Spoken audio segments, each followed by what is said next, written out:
Masih bersama dengan Advokat Agung di sini. Kali ini saya ingin membahas sebuah konten yang saya kasih judul Jadi Tersangka Kasus Film Porno, Siskae Ikuti Jejak Firly Bahuri. Jadi dalam minggu-minggu ini ada berita ya, pemeran-pemeran dari salah satu film yang diduga itu film porno ya, yang berjudul Krama Tunggak. Itu pemainnya semuanya aktor yang memerankan, aktris yang memerankan itu menjadi tersangka.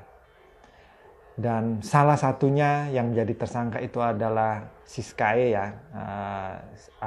Aktris ini lumayan terkenal dan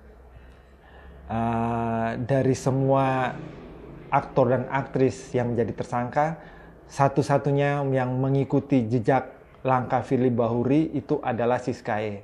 Apa jejak atau langkah yang ia tiru dari Firly Bahuri? Yaitu dengan melakukan gugatan pra-peradilan kepada pihak Polda Metro Jaya. Dan ini wajar dan ini juga adalah hak dari warga negara ya ketika ia menjadi seorang tersangka, dan ini dilakukan oleh Siskae dengan harapan agar penetapan tersangkanya itu menjadi batal. Dan kalau kita kaitkan dengan Firly Bahuri juga, dia mengajukan gugatan pra-peradilan namun ditolak. Namun paling tidak dengan adanya gugatan pra-peradilan ini bisa mengulur waktu terhadap proses penyidikan agar tidak ditahan. Mungkin seperti itu ya kalau menurut saya. Dan sebenarnya beberapa aktor dan aktris yang diperiksa sebagai tersangka sebenarnya mereka juga tidak ditahan oleh pihak penyidik. Namun langkah yang diambil oleh Siskae ini adalah menurut saya ya mungkin karena ia tidak terima karena sebagai pekerja seni ya. Karena ia menganggap dia sebagai pekerja seni dan kemudian menjadi tersangka, makanya ia tidak diterima. Makanya ia tidak terima atas penetapan status tersangkanya ini. Dan kita lihat apakah dia akan menghadiri pemanggilan yang telah dilakukan oleh pihak Polda Metro Jaya selaku penyidik ya. Karena pada panggilan pertama ia tidak hadir, dan kemudian panggilan kedua yang direncanakan tanggal 19 Januari. Apakah nanti dia mangkir atau tidak, saya juga tidak tahu ya. Tapi ada ancaman dari Direskrimsus Polda Metro Jaya yang menyatakan jika mangkir maka ia akan dijemput paksa. Dan kalau kita bandingkan dengan kasus Firly Bahuri ya, ada beberapa kali mangkir namun tidak pernah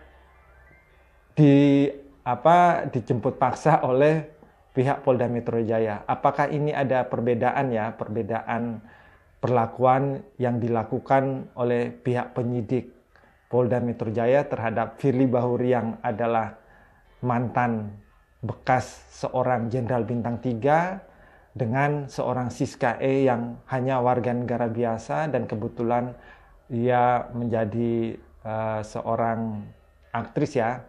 Apakah ini ada perbedaan perlakuan yang dilakukan oleh pihak kepolisian? Saya tidak tahu.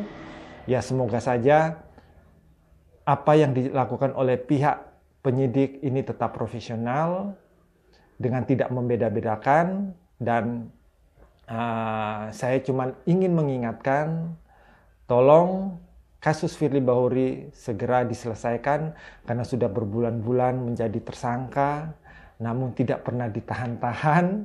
Coba kalau kita bandingkan dengan tersangka-tersangka yang lainnya yang cuma 1-2 hari menjadi tersangka langsung ditahan, tetapi Firly Bahuri ini lama sekali. Yaitu beda antara Siskae dan Firly B. Nanti kita lihat saja apakah memang penyidik profesional atau tidak, kita lihat. Semoga saja khususnya untuk kasus Firly Bahuri segera diselesaikan Bapak Kapolda pada Bapak Direskrimsus supaya tidak ada tidak ada pikiran yang macam-macam dari pihak luar atau pihak yang lain bahwa Anda sebenarnya takut ataupun mungkin sungkan terhadap senior Anda sendiri. Itu saja yang bisa saya sampaikan. Semoga bermanfaat dan terima kasih.